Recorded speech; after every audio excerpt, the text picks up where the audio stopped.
সাদিয়া ছোটবেলা থেকেই বড় হয়েছে মাটির ঘরে, ধানক্ষেতের পাশে একটা শান্ত গ্রামের কোলে। তার গ্রামের নাম ছিল জয়নগর। এখানে ছিল কাঁচা রাস্তা, পুকুরের ধারে নারকেল গাছের সারি, আর সন্ধ্যায় ভেসে আসা আজানের ধ্বনি। গ্রামের মানুষের জীবন ছিল সহজ কিন্তু সংগ্রামময়। সাদিয়ার বাবা হাশেম আলী ছিলেন একজন কৃষক। জমি চাষ করেই সংসার চলত।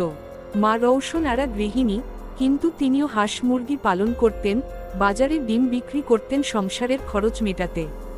সাদিয়া ছিল তাদের 3 মেয়ের মধ্যে বড়। সে ছিল অসম্ভব মেধাবী। স্কুলে তার রোল ছিল সবসময় প্রথম। গ্রামে একটি মাত্র প্রাথমিক বিদ্যালয় ছিল, যেখানে পড়াতেন রফিক স্যার। তিনি ছাত্রছাত্রীদের নিজের সন্তানের মতো ভালোবাসতেন। সাদিয়ার লেখাপড়ার প্রতি আগ্রহ দেখে তিনি বলতেন, এই মেয়েটা একদিন গ্রামকে গর্বিত করবে। তবে গ্রামের জীবন ছিল নানা কষ্টে ভরা। বর্ষাকালে রাস্তাগুলো হাঁটুর পানি ডুবত, শিশুদের স্কুল যাওয়া বন্ধ হয়ে যেত। শীতে জ্বর, সর্দি কাশি হলে ওষুধ কেনার টাকা থাকত না। বিদ্যুৎ ছিল মাঝে মাঝেই, আর টিউবওয়েল থেকে পানি ওঠাতেও কষ্ট হতো। তার মধ্যেও সাদিয়ার স্বপ্ন ছিল বড় হয়ে একজন ডাক্তার হবে, গ্রামের মানুষের সেবা করবে, যেন আর কেউ বিনা চিকিৎসায় না মারা যায়।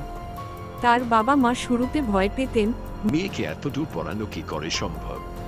কিন্তু রফিক স্যার বলেছিলেন, আপনারা চেষ্টা করুন, আমি সাহায্য করব। 8ম শ্রেণী পাশ করে সাদিয়া উপজেলা স্কুলে ভর্তি হল। প্রতিদিন 5 কিলোমিটার হাঁটত স্কুলে যেতে। পরীক্ষায় ভালো রেজাল্ট করে সরকারি বৃত্তি পেল। এরপর কলেজ, তারপর বিশ্ববিদ্যালয়ে ডাক্তারি পড়ার সুযোগ। পুরো গ্রাম আনন্দে মেতে উঠল সেদিন।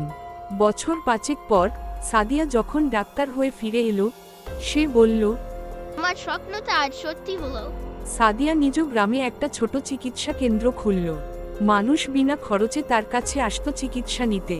রফিক স্যার বললেন, তুই শুধু নিজের জীবন নয়, আমাদের সবার জীবন বদলে দিয়েছিস। শেষ কথা, গ্রামের মানুষ হয়তো সম্পদে গরিব, কিন্তু মন ও স্বপ্নে ধনী।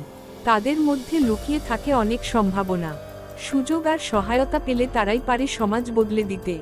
সাদিয়া সেই রকমই এক গল্প, একটি গ্রামের আশার প্রতীক। তো বন্ধুরা, সাদিয়ার এই গল্পটি তোমার কেমন লাগলো অবশ্যই কমেন্টে জানাও। আর আমার এই চ্যানেলটি সাবস্ক্রাইব করে বেল আইকন বাটনটি অন করে রাখো, যেন আমি নতুন কোনো গল্প তোমাদের মাঝে আনলে সবার আগে তুমি সেটা দেখতে পারো। আর অবশ্যই ভিডিওতে একটা লাইক করবে। তো বন্ধুরা, তোমরা সবাই ভালো থাকবে। দেখা হবে নতুন আরেকটি ভিডিও নিয়ে। ধন্যবাদ সবাইকে।